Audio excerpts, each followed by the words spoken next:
Hello दोस्तों, एक बार फिर से स्वागत है आप सभी का अतुल्य आरएस ऑनलाइन क्लासेस में। तो अतुल्य आरएस ऑनलाइन क्लासेस के माध्यम से हम पढ़ रहे थे राजस्थान का भूगोल, और राजस्थान के भूगोल के अंतर्गत हम राजस्थान के भौतिक प्रदेशों को पढ़ रहे थे। और भौतिक प्रदेशों में हमने सबसे पहले पश्चिमी क्षेत्रीय थार के मरुस्थल की बात की। उसके बाद अरावली जो है हमारी निरंतर रूप से चालू है। तो अरावली का आज हम दोस्तों पढ़ेंगे वर्गीकरण। देखिएगा, अरावली का वर्गीकरण। अरावली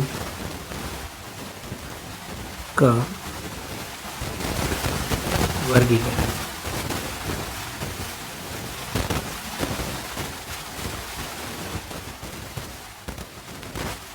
तो अरावली के वर्गीकरण के अंतर्गत जो है हम इसका अध्ययन करेंगे कि इसका वर्गीकरण किस आधार पर किया गया है। तो सबसे पहले मैं बता दूं, राजस्थान में ऊंचाई के आधार पर जो है अरावली को 3 भागों में बांटा गया है। यानी राजस्थान में अरावली को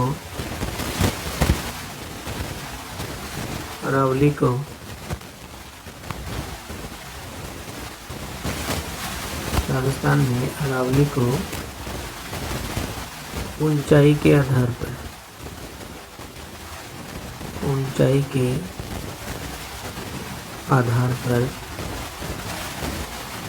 3 भागों में, कितने भागों में दोस्तों? 3 भागों में बांटा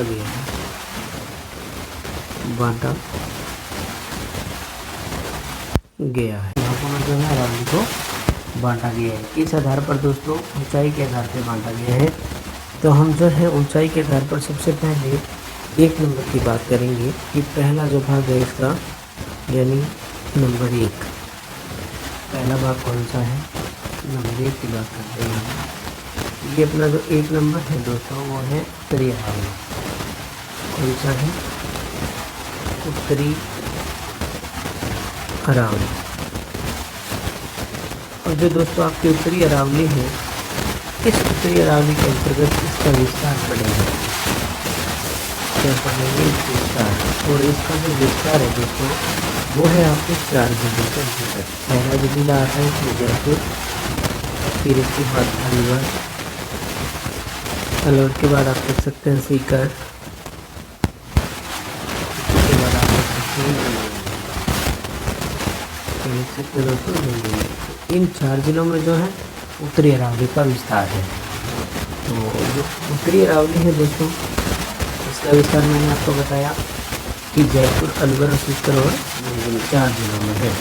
और अरावली का वर्गीकरण जो है आज हम पढ़ रहे हैं कक्षा के दौरान।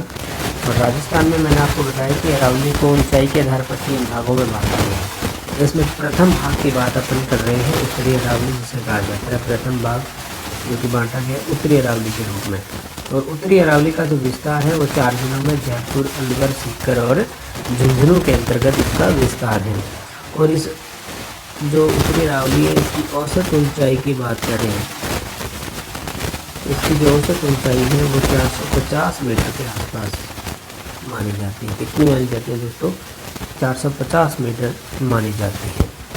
अब जो उत्तरी अरावली है उसकी प्रमुख चोटियों की बात यहाँ पे करने वाले हैं हम। उत्तरी अरावली की प्रमुख चोटियाँ तो देखिएगा, प्रमुख चोटियाँ।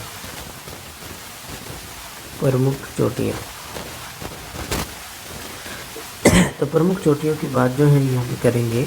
नंबर 1 की बात करता हूँ यहाँ पे।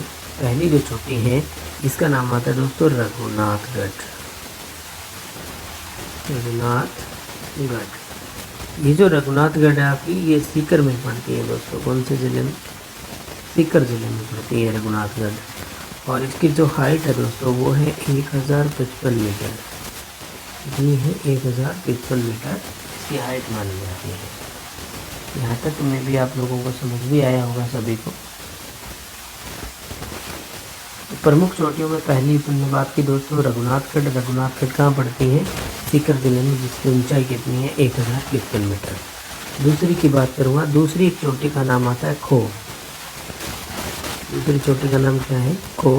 और ये जो खो है आपकी, ये पड़ती है दोस्तों जयपुर जिले में। कौन से जिले के अंतर्गत आती है? जयपुर के अंतर्गत। और इसकी जो हाइट है वो 920 मीटर है। कितनी है दोस्तों? 220 मीटर। तीसरी की बात करूँ मैं यहाँ पे आपसे, तीसरी जो चोटी आती है वो आती है भैरोंच। कौन सी आती है दोस्तों? भैरोंच। और ये भैरोंच जो है ये पड़ती है अपने अलवर ज़िले में।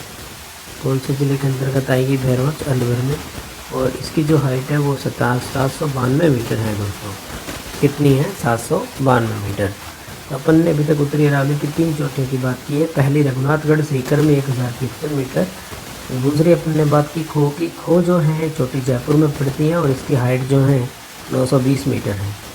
और तीसरी चोटी की बात अपन ने की भैरोंच, जिसका नाम है, जो कि अलवर के अंतर्गत आती है, अलवर ज़िले में है अवस्थित है और 792 मीटर ऊंची चोटी मानी जाती है। नंबर 4 की बात यहाँ पे करेंगे अपन।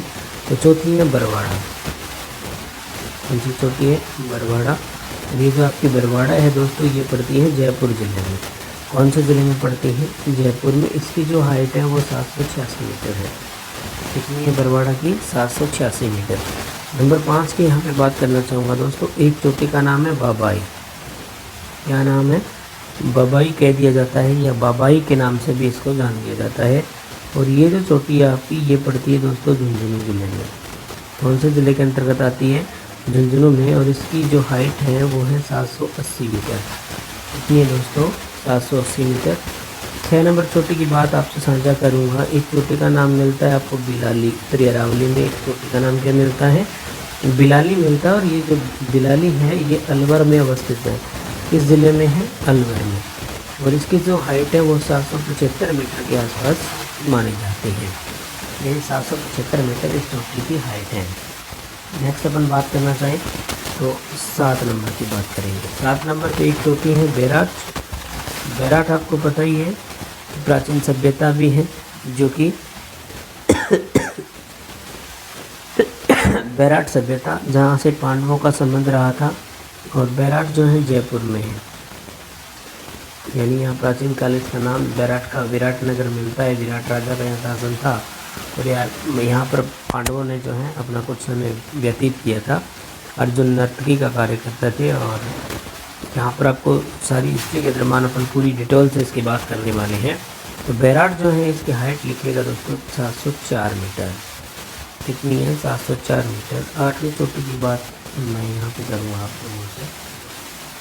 8 नंबर जो आपकी चोटी है, एक चोटी का नाम मिलता है भानगढ़। भानगढ़ तो काफ़ी सुना होगा, अलवर के अंतर्गत आती है। दुर्ग का नाम भी भानगढ़ है यहाँ का। तो भानगढ़ जो है अलवर में पड़ती है और 649 मीटर हाइट है इस चोटी। यहाँ तक जो है दोस्तों आपको समझ में आया होगा। नेक्स्ट मैं अगर बात करना चाहूँ तो एक चोटी जो है यहाँ पे पड़ती है दोस्तों, नंबर 9 की बात करूँ अभी उत्तरी अरावली की चोटी की, तो 9 नंबर मैं यहाँ लिख देता हूँ, शायद विजिबल होगा। एक चोटी का नाम है जयगढ़। क्या नाम है दोस्तों? जयगढ़। दुर्ग का नाम भी सुना होगा आपने, जयपुर के अंतर्गत है। कहाँ ये? जयपुर में। जयगढ़ कहाँ? जयपुर में। हाइट कितनी लिखिएगा दोस्तों? 648 मीटर। 648 मीटर। यहाँ तक समझ आ रहा होगा। नंबर 10 की अगर यहाँ पे अपन बात करना चाहें, एक दुर्ग और है जयपुर के अंदर, नाहरगढ़, जो कि नाहरगढ़ पे बना हुआ है, इसलिए नाहरगढ़ पहाड़ी है और उसको नाहरगढ़ कह दिया जाता है। नाहर सिंह भूमिया की भी कहानी इससे जुड़ी हुई है। तो नाहरगढ़ भी चोटी कहाँ है? जयपुर में। कौन से ज़िले में? जयपुर में। इसकी हाइट 599 मीटर है दोस्तों। कितनी है? 599 मीटर। तो ये जो है दोस्तों अपन वर्गीकरण पढ़ रहे हैं अरावली का। और अरावली के वर्गीकरण के अंतर्गत हमने पढ़ा है कि अरावली को ऊंचाई के आधार पर राजस्थान में 3 भागों में विभाजित किया गया है। तो 3 भागों में विभाजित किया गया है। और सबसे पहले अपन ने यहाँ पे दोस्तों बात की है उत्तरी अरावली की। किसकी बात की है? उत्तरी अरावली की बात की है। और उत्तरी अरावली में मैंने आप लोगों को बताया कि उत्तरी अरावली के अंतर्गत इसका जो विस्तार है वो जयपुर, अलवर, सीकर और झुंझुनू, इन 4 ज़िलों में है। और इसकी जो औसत ऊंचाई है दोस्तों वो है अपनी 450 मीटर। और इसकी 10 चोटियों के नाम मैंने आपको बताया, वो क्रमबद्ध रूप से आपको पूछ सकता है कि इनकी हाइट क्रम से लिखें, या फिर कह देंगे कि 3 जो चोटी हैं वो उत्तरी अरावली की दे देंगे कि निम्नलिखित में से उत्तरी अरावली की चोटी नहीं है। इस तरह का प्रश्न जो है आपकी परीक्षा में बन सकता है। तो हमने रघुनाथगढ़ की बात की जो कि 1053 मीटर है, सीकर में अवस्थित है। खो की बात की, खो चोटी जयपुर में 920 मीटर, भैरव अलवर में 792, बरवाड़ा जयपुर में 786, बाबाई झुंझुनू 780, बिलाली अलवर 775 मीटर, बैराट जयपुर के अंतर्गत आती है 704 मीटर, भानगढ़ अलवर में 649 मीटर। इसके बाद अपन ने दो चोटियों की बात और की थी दोस्तों, जयगढ़ जो कि 648 मीटर है, जयपुर के अंतर्गत आती है, नाहरगढ़ भी जयपुर में 599 मीटर ऊंची चोटी है। अब यहाँ पे कुछ बात मैं आपसे साझा करना चाहूँगा दोस्तों, देखिएगा। एक टॉपिक आता है उत्तरी अरावली के अंतर्गत, हम इसकी बात कर चुके हैं, इसका विस्तार कितने ज़िलों में है, इसकी औसत ऊंचाई कितनी है, इसकी प्रमुख चोटियाँ कौन सी हैं। तो चौथे नंबर का जो पॉइंट बनता है वो बनता है, यहाँ पे लिखना हो दोस्तों, विजिबल होगा, प्रमुख दर्रे। क्या दोस्तों, प्रमुख दर्रे। दर्रा यानी पहाड़ियों के मध्य से संकरीला मार्ग, जिसे दर्रा कह दिया जाता है, जो कि आवागमन के काम आता है। और यहाँ पे आपको नोट लगा के एक ही बात लिखनी है कि उत्तरी अरावली में कोई दर्रा नहीं है। क्या है दोस्तों, कि उत्तरी अरावली में कोई दर्रा नहीं है, कोई दर्रा नहीं है, ये आप लिख सकते हो। समझ आई होगी यहाँ तक दोस्तों, कोई दिक्कत नहीं। तो अरावली का वर्गीकरण पढ़ रहे हैं इस क्लास के दरम्यान अपन, तो यहाँ तक जो है आपको समझ आ ही रहा होगा, कोई दिक्कत वाली बात है नहीं मेरे हिसाब से।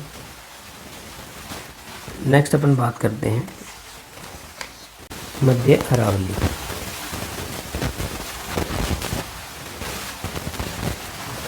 मध्य अरावली के विस्तार की बात करते हैं।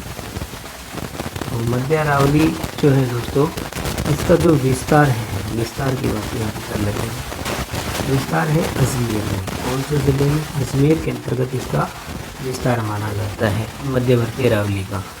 और नेक्स्ट अपन इसी के संदर्भ में बात करना चाहें कि इसकी जो औसत ऊंचाई है, औसत ऊंचाई की बात करें तो दोस्तों इसकी जो औसत ऊंचाई है वो 550 से 70 मीटर के 550 से 700 मीटर के आसपास जो है मानी जाती है। यहाँ तक आपको समझ आएगा, जो इसकी औसत ऊंचाई 550 से 700 मीटर के आसपास है। अब नेक्स्ट मैं बात करूँगा यहाँ पे इसकी जो प्रमुख चोटियाँ हैं, मध्य अरावली की प्रमुख चोटियाँ, प्रमुख चोटियों की बात यहाँ पे अपन करते हैं दोस्तों। तो देखिएगा आप, नंबर 1 की बात करते हैं सबसे पहले। नंबर 1 है गोराम जी। इस जगह मोरम जी भी लिखा हुआ है, एक ही बात है दोस्तों, घबराइए कहना है कि ये गोराम जी जो चोटी है ये अजमेर में है। कौन से ज़िले में अवस्थित है? अजमेर में है। और इसकी जो हाइट है दोस्तों वो है 934 मीटर। कितनी है? 934 मीटर है, जो कि मध्य अरावली की सबसे क्या है, ऊंची चोटी मानी जाती है दोस्तों। दूसरी मैं बात करूँगा, नंबर 2 मौर्या जी या मेरिया जी कह देते हैं इसको, मेरिया जी, या इसका एक अन्य नाम मिलता है आपको, टॉडगढ़ चोटी भी कह देते हैं, क्योंकि टॉडगढ़ दुर्ग जो है यहाँ अवस्थित है। कर्नल जेम्स टोड का किला माना जाता है, जिसे इसकी हाइट जो है 933 मीटर है। तीसरी जो है आपकी तारागढ़। कौन सी चोटी है? मध्य अरावली में तीसरी तारागढ़, जिसकी हाइट जो है, ये तारागढ़ भी कहाँ पड़ती हैं? अजमेर में पड़ती हैं दोस्तों। मोहरम जी को मैंने आपको बताया कि टाटगढ़ भी कह दिया जाता है, ये भी अजमेर के अंतर्गत, और तारागढ़ भी अजमेर के अंतर्गत पड़ती हैं। और 873 मीटर इसकी हाइट मानी जाती है। कितनी? 873 मीटर। और चौथी अगर बात करें तो राजस्थान में पश्चिमी क्षेत्रीय थार का मरुस्थल अपन पढ़ रहे थे, तो वहाँ एक नदी की बात अपन ने की थी दोस्तों, जो कि नाग पहाड़ से निकलती है। तो नाग पहाड़ भी कहाँ है? अजमेर में है। नाग पहाड़ अजमेर में है, और इसकी हाइट भी कितनी है? 795 मीटर। जहाँ से लूनी नदी निकलती है ना, आपको बात की थी मैंने कि पश्चिमी क्षेत्रीय थार के मरुस्थल में लूनी नदी का जो ढाल है वो उत्तर पूर्व से दक्षिण पश्चिम की ओर है, इसलिए मरुस्थल का भी ढाल किधर हो गया? उत्तर पूर्व से दक्षिण पश्चिम की ओर।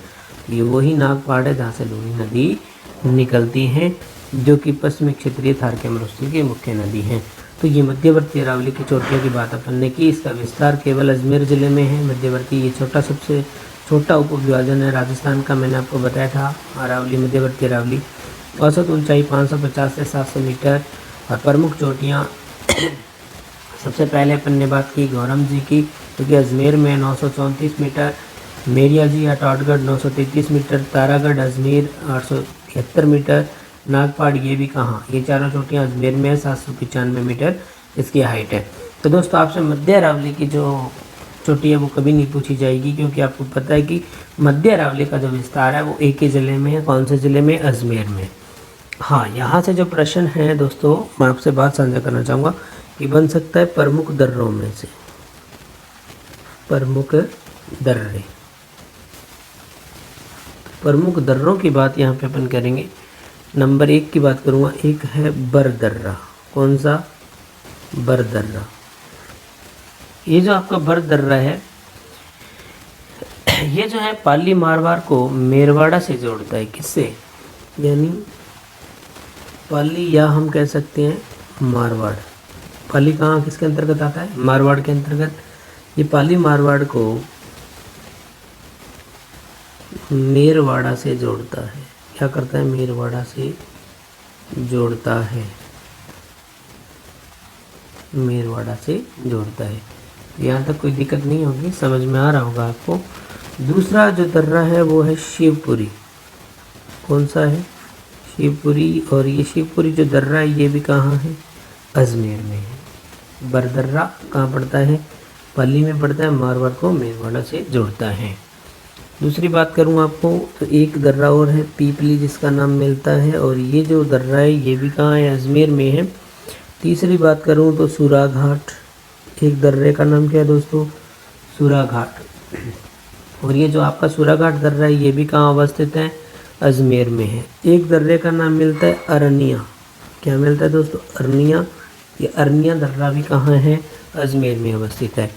एक कई बार पूछ लिया जाता है जिलवाड़ा की नाल। जिलवाड़ा, जिलवाड़ा जो है ये भी अजमेर में अवस्थित है। दिख रहा होगा दोस्तों यहाँ तक। और एक दर्रे की और बात करना चाहूँ तो यहाँ लिख देता हूँ दोस्तों पाखेरिया। कौन सा? पाखेरिया दर्रा। ये पाखेरिया दर्रा भी जो है अजमेर में अवस्थित है। कौन से ज़िले में? अजमेर में अवस्थित है। तो दोस्तों यहाँ अपन ने बात की है मध्य अरावली की। मध्य अरावली का जो विस्तार है वो अजमेर ज़िले में है, और इसकी जो औसत ऊंचाई है वो 550 से 700 मीटर है। प्रमुख चोटियाँ गौराम जी अजमेर में 934, मेरियाजी अटौटगढ़ 933, तारागढ़ अजमेर में 873 मीटर, नागपाड़ अजमेर में 795 मीटर। इसके बाद अपन ने प्रमुख दर्रों की बात की। बर दर्रा मध्य अरावली का है, पाली मारवाड़ को मेरवाड़ा से जोड़ता है। और बर दर्रा कहाँ अवस्थित है? पाली के अंतर्गत, अगर आपसे पूछा जाए तो। शिवपुरी, पीपली, सूराघाट, अरनिया, जिलवाड़ा, पाखेरिया, ये सारी बात करेंगे तो ये सारे दर्रे हैं दोस्तों किसके अंतर्गत आएंगे? अजमेर ज़िले के अंतर्गत अवस्थित हैं। तो यहाँ तक मेरे हिसाब से आप लोगों को समझ में आया होगा। नेक्स्ट अपन दोस्तों बात करेंगे दक्षिणी अरावली की। तो दक्षिणी अरावली की बात अपन यहाँ करने वाले हैं। देखिएगा अरावली, तो दक्षिणी अरावली की अपन यहाँ बात करने वाले हैं। दक्षिणी अरावली,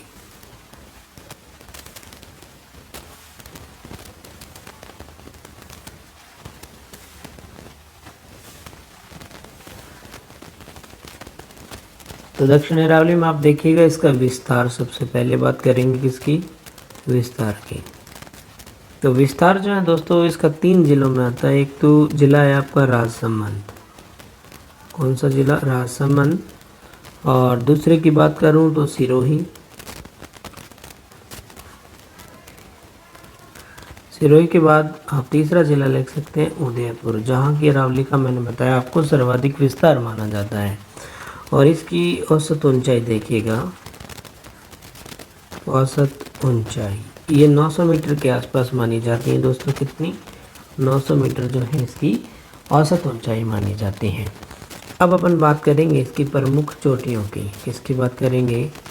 प्रमुख चोटियाँ। तो प्रमुख चोटियों की बात यहाँ करने वाले हैं दक्षिण अरावली की। तो दक्षिण अरावली में सबसे पहले आप देखिएगा नंबर 1 पे जो चोटी आती है, जिसकी बात अपन पहले भी कर चुके हैं, गुरु शिखर। ये जो गुरु शिखर जो आपकी चोटी है दोस्तों ये पड़ती है सिरोही ज़िले में। कौन से ज़िले में?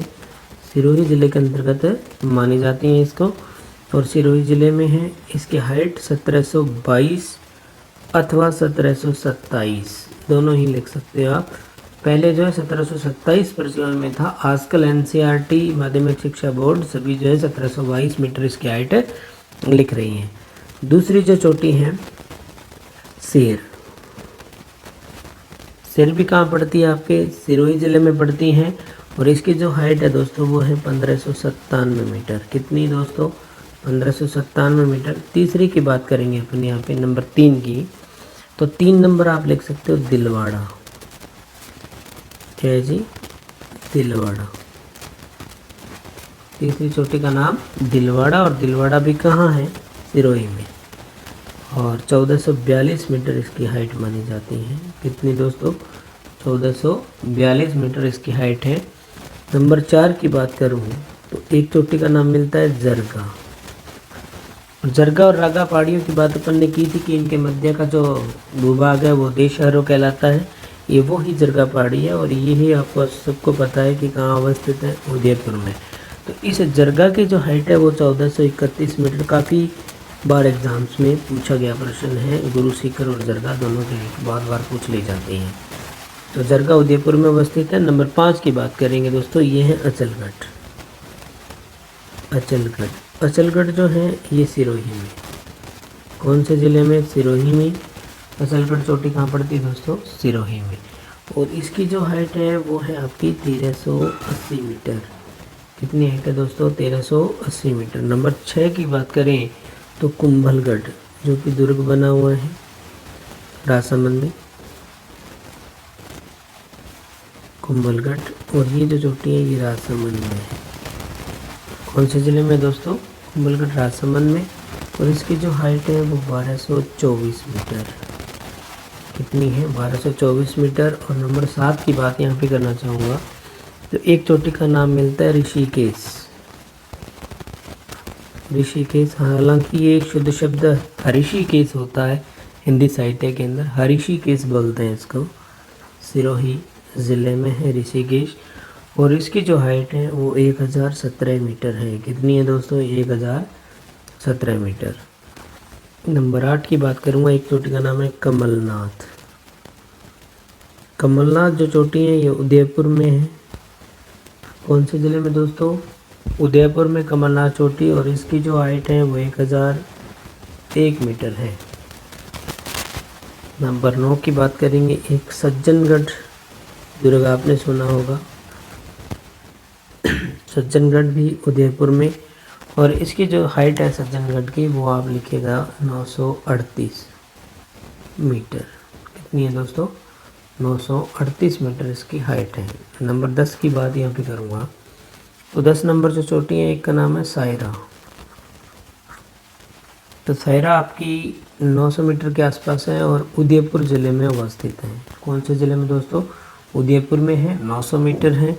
इसके अलावा आप जो है नागपानी लिख सकते हैं, 867 मीटर है। गोगुंदा 840 मीटर है। तो नागपानी लिखने की आवश्यकता नहीं है मेरे हिसाब से, आप सीधा लिखिएगा, ये यहाँ पे ऐड कर लीजिए।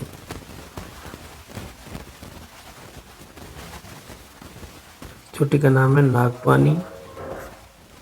नागपानी भी उदयपुर में, और इसकी हाइट 867 मीटर। नंबर लिखिएगा 12, गोगुंदा। गोगुंदा, गोगुंदा भी कहाँ? उदयपुर में। महाराणा प्रताप का जो युद्ध है आपको याद होगा, गोगुंदा का युद्ध, दिवेर का युद्ध, मेवाड़ का मैराथन, कर्नल जेम्स स्टोर्ट, वही जो सारा क्षेत्र है ये दक्षिणी अरावली का ही है। तो दक्षिणी अरावली में अपन ने जो है बात की है दोस्तों कि दक्षिणी अरावली का जो विस्तार है वो राजसमंद, सिरोही और उदयपुर, इन 3 जिलों के अंतर्गत है। और इन 3 जिलों में मैंने आपको बताया कि औसत ऊंचाई जो है 900 मीटर है। प्रमुख चोटियाँ गुरु शिखर, जिसे कर्नल जेम्स स्टोर्ट ने संतों का शिखर कहा है, और इसकी जो हाइट है वो 1722 से 1727 मीटर है। दूसरी शेर की बात की, ये भी सिरोही में, दिलवाड़ा भी सिरोही में, जरगा, अचलगढ़, कुंभलगढ़, ऋषिकेश, कमलनाथ, सज्जनगढ़, सायरा हो, चाहे नागपानी हो, चाहे गोगुंदा हो, ये सारी की सारी जो चोटियाँ हैं कहाँ अवस्थित हैं? दक्षिणी अरावली में। और दक्षिणी अरावली की कोई भी चोटी आई तो लगभग उत्तर आपका 3 जिलों में से एक ही होगा, या तो उसका उत्तर सिरोही होगा, या राजसमंद, या उदयपुर होगा। तो यहाँ तक समझ आया होगा दोस्तों। नेक्स्ट अपन जो है दक्षिणी अरावली के दर्रों की बात करेंगे। किसकी बात करेंगे दोस्तों? दक्षिणी अरावली के दर्रों की। तो देखिएगा प्रमुख दर्रे, प्रमुख दर्रे। तो प्रमुख दर्रे जो हैं इनकी बात करेंगे। नंबर 1 देखिएगा, 1 नंबर पे देबारी। एक दर्रे का नाम क्या है? देबारी। और ये जो आपका देबारी है ये पड़ता है उदयपुर में। देबारी दर्रा उदयपुर में अवस्थित है। दूसरे दर्रे की बात करूँगा, हाथी दर्रा। कौन सा दर्रा दोस्तों? हाथी दर्रा। हाथी दर्रा भी आपके उदयपुर में। फिर है केवड़ा की नाल, केवड़ा की नाल। ये जो केवड़ा की नाल है ये भी उदयपुर ज़िले में अवस्थित है।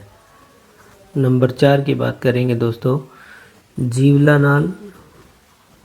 जीवला अथवा इसको कह दिया जाता है पगल्या नाल।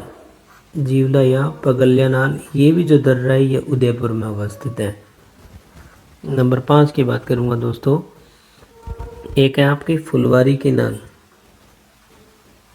फुलवारी की नाल, ये भी जो है उदयपुर में। फिर जो है एक दर्रा है गोराम घाट। ये इम्पोर्टेंट है, काफ़ी बार पूछा जाता है गोराम घाट। ये जो गोराम घाट दर्रा है दोस्तों ये आपका राजसमंद ज़िले में है। कौन से ज़िले में? राजसमंद। ऐसा ज़िला है जिसका नाम किसी झील के नाम पर है। महाराणा राज सिंह के द्वारा निर्मित है। काल रात कार्यों के दौरान इस पर 9 चौकीपाल बनी हुई है। रणछोड़ दास भट्ट के द्वारा यहाँ पर राज प्रशस्ति लिखी गई थी, जो कि 25 बड़े बड़े काले संगमरमर के पत्थरों पर जो है बनाई गई थी। तो यहाँ तक जो है दोस्तों आपको समझ आया होगा। तो नेक्स्ट अपन बात करते हैं दर्रे की। एक है हाथी गुफा दर्रा। हाथी गुफा दर्रा। तो हाथी गुफा जो दर्रा है ये भी राजसमंद में है। 8वां जो है एक है कामली घाट। कामली घाट दर्रा, ये भी आपका राजसमंद के अंतर्गत आता है। नेक्स्ट लिखेंगे देसूरी की नाल। देसूरी दर्रा, ये पाली में है लेकिन माना कहाँ जाता है? दक्षिणी अरावली के अंतर्गत माना जाता है। दोस्तों याद रखिएगा, देसूरी की जो दर्रा है या देसूरी की नाल कह दिया जाता है तो ये पाली के अंतर्गत आएगा आपका, दक्षिणी अरावली के अंतर्गत आएगा, पाली जिले में अवस्थित है। फिर सोमेश्वर दर्रा। सोमेश्वर दर्रा, ये सोमेश्वर भी पाली में है। नंबर 11 स्वरूप घाट। स्वरूप जो घाट दर्रा है ये भी पाली के अंतर्गत है दोस्तों। तो ये कुछ मुख्य दर्रे थे जो कि दक्षिणी अरावली में अवस्थित हैं। तो दोस्तों अपन ने दक्षिणी अरावली के विस्तार की बात की कि दक्षिणी अरावली जो है इसका विस्तार मैंने आपको बताया कि 3 जिलों के अंतर्गत है, राजसमंद, सिरोही और उदयपुर के अंतर्गत आता है। और इसकी औसत ऊंचाई मैंने आपको बताई कि ये 900 मीटर के आसपास इसकी औसत ऊंचाई मानी जाती है। और दक्षिणी अरावली की बहुत सारी चोटियों की अपन ने बात की, जिसमें गुरु, सीकर, ओसेर, दिलवाड़ा, जरगा, अचलगढ़, कुंभलगढ़, ऋषिकेश, कमलनाथ, ये सारी चोटियाँ जो है दक्षिणी अरावली की हैं। और प्रमुख दर्रे जिनमें देवारी, हाथी दर्रा, केवड़ा की नाल, जीवला, पगल्या नाल जिसे कह दिया जाता है, फुलवारी की नाल, गोराम घाट, हाथी गुफा दर्रा है, कामली घाट है, चाहे वो देसूरी है, सोमेश्वर है, चाहे वो स्वरूप घाट दर्रा है, ये सारे के सारे जो दर्रे हैं वो दक्षिणी अरावली के, सर्वाधिक जो दर्रे हैं वो आपके दक्षिणी अरावली के अंतर्गत आते हैं। इत्मीनान से आप लोगों को यहाँ तक जो है समझ आया होगा। और यहाँ दोस्तों अपनी जो है दक्षिणी अरावली का हिस्सा कंप्लीट होता है। अरावली की जो शब्दावली है, अरावली का जो विस्तार है, अरावली की प्रमुख शब्दावलियों की बात अपन ने की, स्थानीय शब्दों की पूरी डिटेल में बात की, अरावली की उत्पत्ति की बात की, और अरावली को ऊंचाई के आधार पर 3 भागों में बांटा गया, उत्तरी अरावली, मध्य और दक्षिणी अरावली। तो हमने यहाँ तक सारी बात कर ली है। तो हमारा जो है दूसरा भौतिक प्रदेश भी हमारा यहाँ पर संपन्न होता है। अब तक हम दोस्तों 2 भौतिक प्रदेशों को पढ़ चुके हैं और 2 भौतिक प्रदेशों में हमने पूरी जानकारी ले ली है। कल जो है नेक्स्ट क्लास में अपन पढ़ेंगे दोस्तों पूर्वी मैदानी भाग। और पूर्वी मैदानी भाग की आपको पता है कि उत्पत्ति चतुर्थ महाकल्प में प्लेस्टोसीन काल में हुई थी। और जो गंगा और यमुना की जो नदियां हैं उनके द्वारा जो लाया गया अवसाद है उससे हमारे पूर्वी मैदानी भाग की उत्पत्ति हुई थी, जिसकी बात जो है अपन अगली क्लास में करने वाले हैं। जिसका विस्तार जो है राजस्थान में लगभग 23.3 के आसपास है और जनसंख्या वहाँ पर 39% के आसपास जिले 10 आते हैं हमारे पूर्वी मैदानी क्षेत्र में। उसके बाद पूरी डिटेल में करने वाले हैं कि जलोढ़ मृदा का क्षेत्र है जिसे एल्पी सोल कह दिया जाता है, सर्वाधिक उपजाऊ क्षेत्र है। ये सारी बातें जो है कल वाली क्लास में अपन करेंगे। तब तक के लिए जय हिंद, जय भारत।